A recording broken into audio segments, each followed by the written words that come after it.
事了，兄弟们！我家兔子的头被啥咬掉了。昨天它还在我家鹿圈里活蹦乱跳的呢，今天它却惨遭了杀害。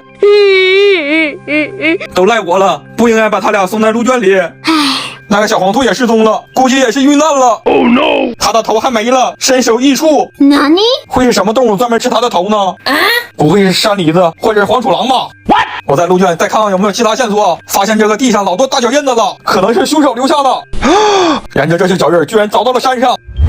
最后居然找到了一个洞口，看这个洞的粗度都比我的拳头粗了。哎呦我去！再往里头看看，洞里的土都被压实了，说明这个洞里经有东西出没。马上用一个棍子捅进去，看看多深。不好，好像什么东西把我的棍子咬一口。把这个洞里放2只脚行不行呢？就怕这个洞里的东西是保护动物，那我就真行了。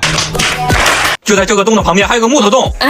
当我用棍子捅这木头洞的时候，突然从那个土洞钻出了黑影，原来这2个洞是连通的。哪里？快！我马上跟踪那黑影，前面的好像是山狸子。他看我一眼就马上跑了，老铁们怎么把他抓住呢？替我的小兔子报仇！我跟着那个山狸子马上跑了过去。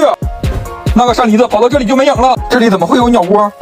山狸子会不会躲在这里呢？让我慢慢的靠近他，用手把他脖子掐住，看我那擒拿手的。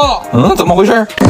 这个鸟窝里怎么什么都没有？把这个鸟窝拿下来看一看，看这个鸟窝像新的呀，怎么什么都没有？老铁们，会不会是那个山狸子把那个鸟蛋吃了？算了，还是把鸟窝放上去吧。